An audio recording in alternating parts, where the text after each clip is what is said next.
Hello, dear students. This week we are having chemical composition. This is a very difficult one. Please, I want you to study or to watch the video that I sent you last week about the net ionic reaction, because many of you have problems with this. I can see in the homework, in mastery, that you didn't answer all the questions, and they will be in the second exam. The second exam is more difficult than the first one. And here we have another part for this exam that is also difficult. Please watch this video and don't hesitate to ask me any question. For example, what is the first thing that I want you to understand? When you go to the periodic table, you can see the symbol of the elements, and you can see two numbers. A small one that is always a whole number and represents the number, the atomic number, also known as the number of protons or electrons. And a big number that is not, that has decimal part. This is the average of the different isotopes for this element, the average of the atomic mass. What is the atomic mass? Remember that the atomic mass is the mass of the atom. And the mass of the atom is concentrated in the nucleus, where we can find the protons and the neutrons. So the atomic mass is the sum of protons and neutrons. Well, this number is the mass of one atom. How can you calculate the atomic mass units for any element? For example, one atom of carbon is 12.0 atomic mass units. This is the mass in atomic mass units for one atom of carbon. But you have 431 atoms. Then what you have to do? You have to multiply the number of atoms by the atomic mass unit for one atom of carbon. And then you cancel out atoms with atoms, you multiply and divide, and you get this big number, 5,176 atomic mass units. This is the mass of 431 atoms.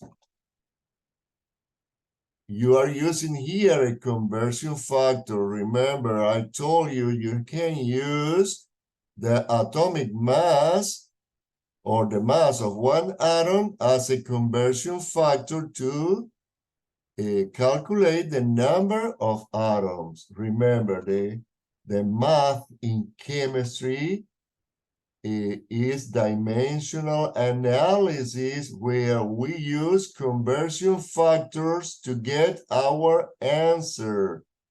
So go over dimensional analysis again in order to be ready for the following calculation that we will have this week and next week. Okay? Well, calculate the mass in atomic mass units for a sample of aluminum that contains 75 atoms. Same way, you have the number of atoms and you have the mass of one atom in atomic mass units. Then you use this as conversion factor. You cancel out atom with atoms, and the answer will be in atomic mass units. You can stop the video at any time and try to do this in your homework and get this an example for the following exercises. Let's continue. Well, this guy that you can see here is Avogadro. This guy that lived during this time was a very smart guy, and he said that one mole, or he calculated, 1 mole of any substance, it can be bananas, it can be water molecules, it can be atoms of aluminum, any type of matter, molecules, ions, or atoms. Anything, 1 mole of anything has this big number of particles. Remember, I told you the particles can be atoms, can be molecules, or can be ions. 1 mole contains this big number of atoms, molecules, or ions.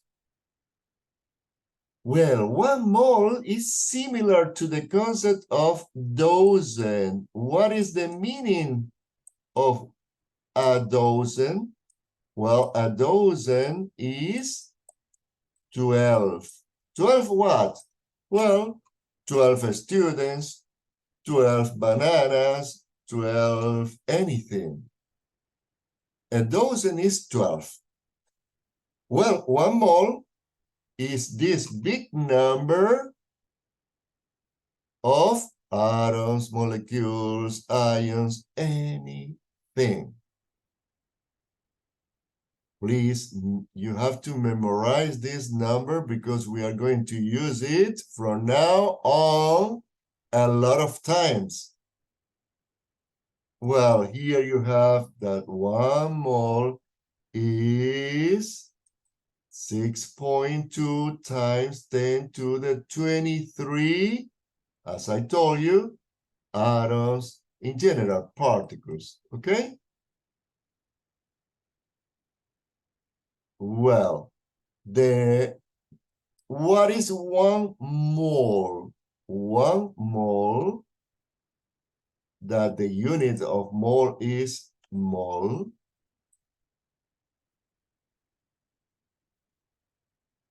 is equal to the number of carbon atoms in 1201 grams of carbon. This is a concept. I don't want you to memorize this. It's just to understand what we are going to do. And also, I told you that 1 mole of anything, in this case carbon, is this big number of units. So 1 mole of carbon is equal to this number of atoms, and the weight of all these atoms is this mass expressed in grams. And it will be the same for sodium. For example, 1 mole of sodium is this big number. Sodium atoms. And is equal to 23 grams of sodium. Because this is the mass of 1 mole. Where can you find this? You go to the periodic table, and this is the mass of 1 atom of sodium. So it's the mass of 1 mole of sodium. And 1 mole of sodium also have 6.022 times 10 to 23 sodium atoms. Let me tell you that the Avogadro's number is the biggest number that you can imagine. It's bigger than the number of grains of sand in Sahara Desert.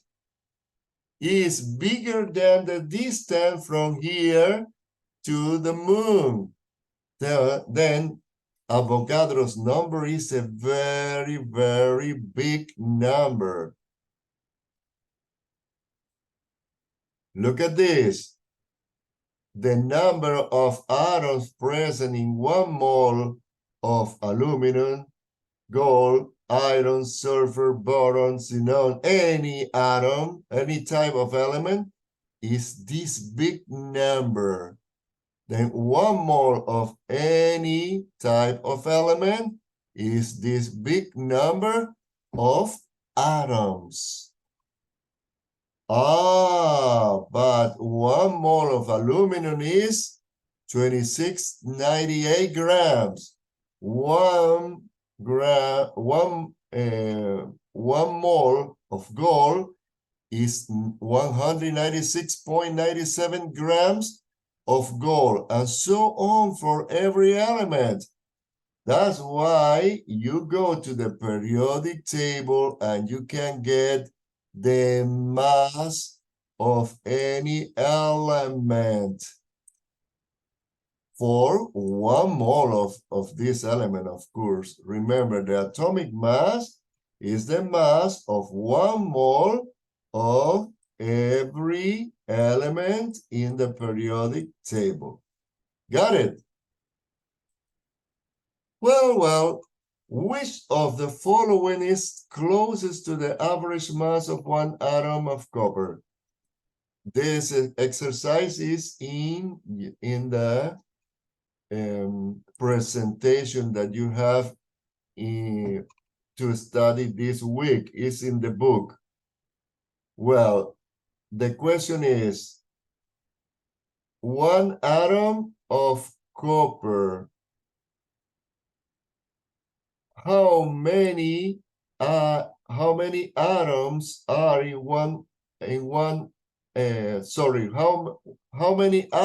are in 1 mole of copper? Well, 1 mole is equal to this number of atoms, but you have only 1 atom. Then you multiply, you cancel copper atoms with copper atoms, and you get mole of copper. But I am asking about moles. No, I am asking about the average mass.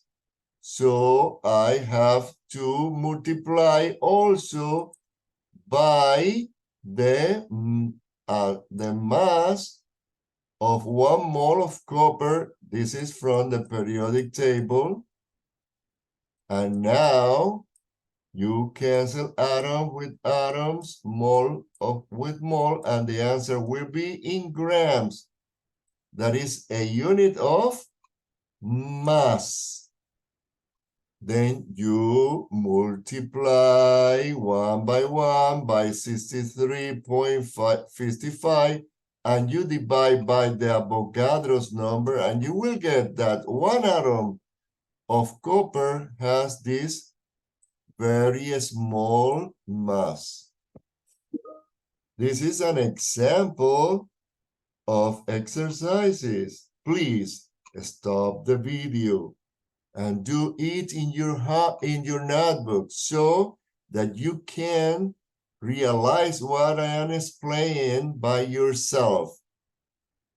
Let's go to the following exercise. Calculate the number of iron atoms in 4.48 moles of sample of iron. This is very easy. What is given? The number of mole. Then you use the Avogadro's number as conversion factor. You cancel mole with mole. And when you multiply 4.48 by the Avogadro's number and divide by 1, you get the number of atoms of iron in this amount of moles of iron. Stop the video.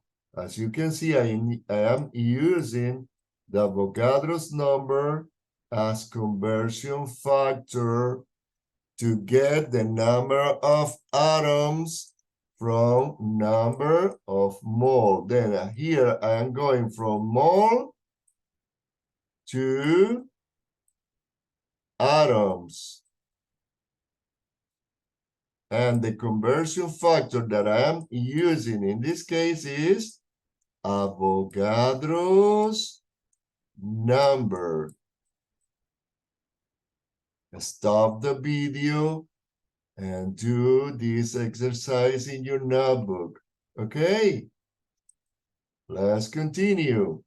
Here you have a sample of aluminum has this mass and the same number of atoms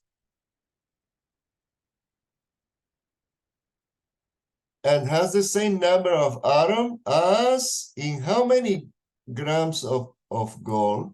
You say, well, what is given? 2698 grams of aluminum. I have to convert this into mole. Using what? The mass, the molar mass of aluminum that is in the periodic table as conversion factor. So I cancel grams with grams and I get moles of aluminum. And I know using Avogadro's number, I convert moles into atoms. And I know that the number of atoms of aluminum is the same number of atoms of gold. Then I cancel this number with this number and I am converting this into moles of gold. Then now I multiply by the atomic mass in the periodic table, the mass of 1 mole of gold, and then I convert this into mass of gold. As you can see, when the number of atoms of aluminum and gold are the same, the mass of aluminum is different from the mass of the gold atoms. The number of atoms is the same. The mass is different because the atomic mass is different. Stop the video and try to do this in your notebook. Here we have, which of the following 100 samples contains the greatest number of atoms? Then in this case, I have 100.0 grams of magnesium, of zinc, and of silver.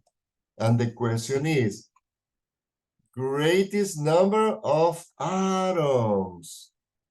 Well. In this case, in order to get the number of atoms, I have to multiply by the Avogadro's number.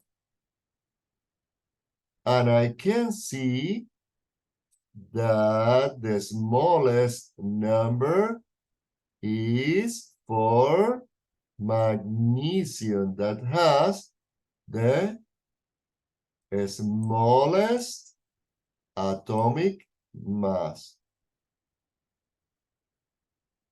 Then I have more moles for the same mass when the atomic mass is smallest. What is the mass in grams of 1 mole of the substance? Well, the molar mass of nitrogen is this from the periodic table. And the molar mass for water, oh, here is a little complicated because here is only one atom. I get the one from the periodic table. But in this case, water has 2 atoms of hydrogen. 1 atom is 1 gram, but I have 2 atoms. Then I have 2 grams of hydrogen. And I have 16 grams. 1 atom of oxygen is 16 grams. This is the one from the periodic table. Then 2 grams of hydrogen plus 16 grams of oxygen is how much? 1802 grams. This is the mass of 1 mole of water. In order to calculate the molar mass of a compound, I have to multiply the mass of 1 mole by the number of atoms. And then I sum and I get the result as the molar mass of the compound. What is the molar mass for nickel 2 carbonate? Okay, the formula, as you can see here, is 1 atom of nickel. You have 3 atoms of oxygen, and you have 1 atom of carbon. You know that carbon is 12, oxygen is 16, and nickel is 59. More or less, I am using this number. Then 1 times 59 is 59. Plus 3 times 16 is 48. 3 times 16. And 1 carbon is 12. If I sum everything, I will get this number. This is the mass for 1 mole of this compound. Nickel carbonate. Then this is the procedure. You multiply the number of atoms that you can see in the subscript. Look, 1 nickel, 1 carbon, but 3 oxygen. Then you multiply by the number of atoms and you sum and you get the molar mass of the compound. Look at here.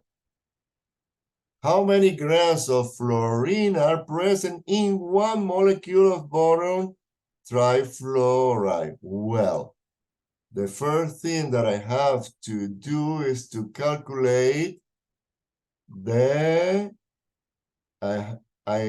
given number. In this case is 1 molecule of this compound.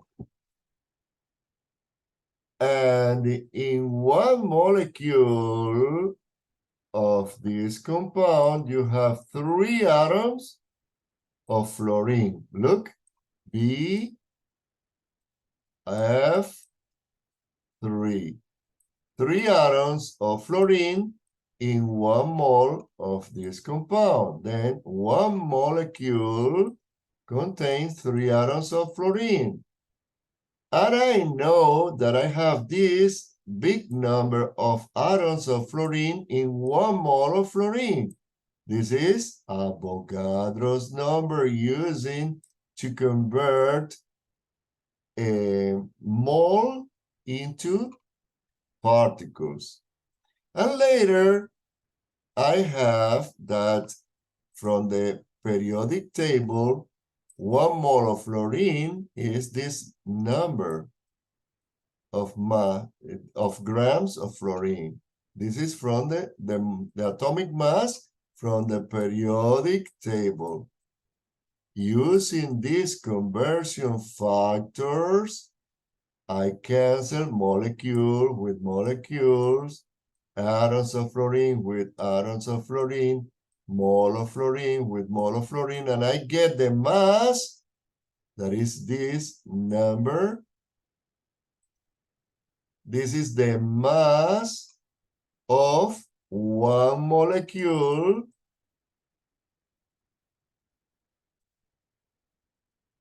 of BF3.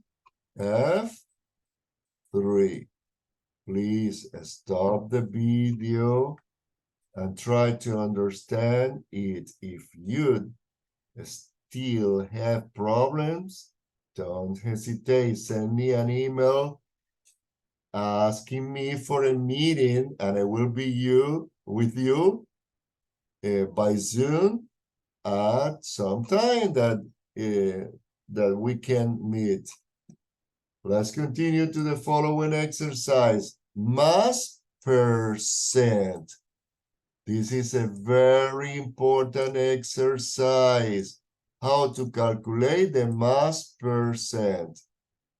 The mass percent is the mass of 1 element in a compound divided by the mass of 1 mole of the compound.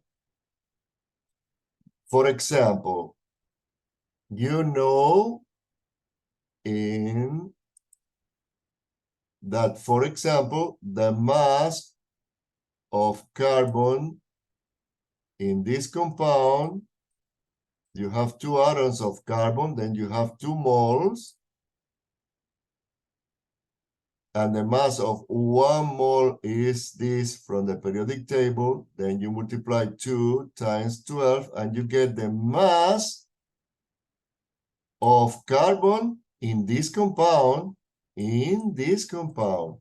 Well, you go here, you can see that you have 5 hydrogen plus 1, you have 6 moles of hydrogen. And from the periodic table, you know the atomic mass, you multiply and you get the mass of hydrogen in this compound. And the same way, you want to get the mass of oxygen, you know that you have only 1 oxygen, so you multiply by the atomic mass and you get the mass of oxygen in this compound. So you sum the 3 masses and you get the molar mass for the compound. This is a very important calculation. How to calculate the molar mass of a compound. But now, how can you get the percent of every element in this compound? Look at this. I want to calculate the percent of carbon in this compound. Then you know that you have 17 moles of carbon. Then 17 times the atomic mass for carbon divided by the molar mass of the compound that is supposed to be calculated by you. You divide this by the molar mass and you multiply by 100 in order to convert into percent, and you get the percent of carbon in these compounds, in this compound that I gave you at the beginning of the exercise. Then carbon represents the 17.6% in this compound. This is what we call, this compound, by the way, is morphine, that is used as an anesthetic. Well, here we have what is the empirical formula. The empirical formula as concept is the smallest whole number ratio of the atoms present. Well, let's see how we can calculate this. For example, the empirical formula is CH. Is the smallest ratio. But you know that the molecular formula is the empirical formula multiplied by a number, an integer, where I have repeated this simple whole number ratio in order to get the actual formula for a compound. That is what we call molecular formula. For example, for benzene is C6H6. This is the molecular formula, and CH, that is the smallest ratio between the atoms in the compound, is what we call empirical formula. Now, how can we calculate the empirical formula? How can we do that? Well, I will show you immediately. Look at this. Obtain the mass of each element present in grams. So if I say that the compound that you have 83.65 grams of carbon and you have 1635 grams of hydrogen, is because you consider that this is the mass of carbon, 83.66 grams of carbon. All the compound has a mass of 100 grams. You consider always the whole as 100 when you are working with percent. Then you subtract and you get that you have 16.33 grams of hydrogen. Then the mass of hydrogen plus the mass of carbon is the 100 grams of the compound. Let's continue. Now, 83 grams, you multiply by the mass of 1 mole of carbon in the periodic table, and you get the number of moles of carbon in the compound. Same way, you multiply the mass of hydrogen by the atomic mass in the periodic table for hydrogen, and you get the number of mole of hydrogen. When you have the number of mole, what you have to do? You have to calculate the relation, the ratio. How can you do that? Oh, you divide both numbers by the smallest. In this case, the smallest is the number of mole of hydrogen. Then when you divide hydrogen by the smallest number, you get 1. And in the case, sorry, of carbon in the first case,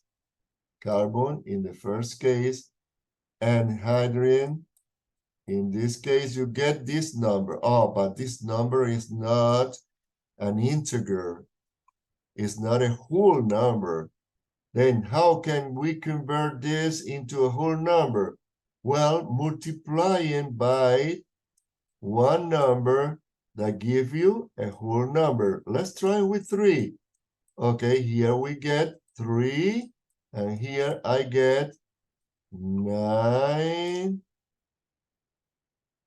3 times 3 is 9. 3 times 3 is 9. And 3 times 2 is 6. Oh, this number is very close to 7. Then I can consider that the empirical formula is C3 hydrogen 7. This is the empirical formula for this compound. Look, it's the procedure that I have done here. And then this way I get the empirical formula. Please stop the video and try to do it by yourself.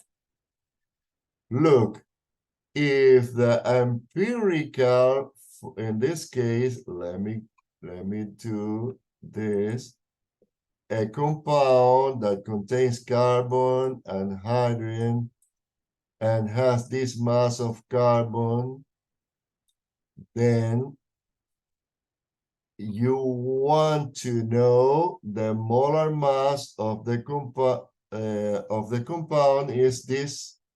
This is the given number for the compound, and you get that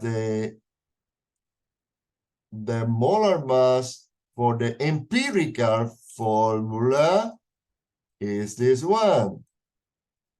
You calculate the empirical formula, and you have the molar mass for the molecular formula.